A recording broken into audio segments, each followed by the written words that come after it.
Today we are unboxing GoPro 8 Media Mod. It's actually a mod that you attach your GoPro 8. Be careful with the knife when you're opening it, and it's not waterproof.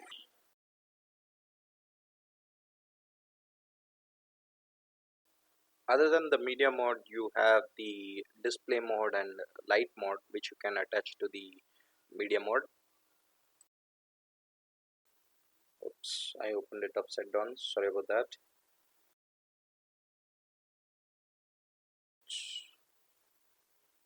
It's completely plastic.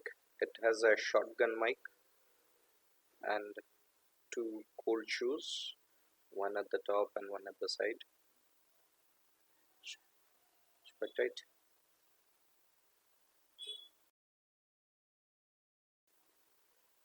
And you slide in the camera there.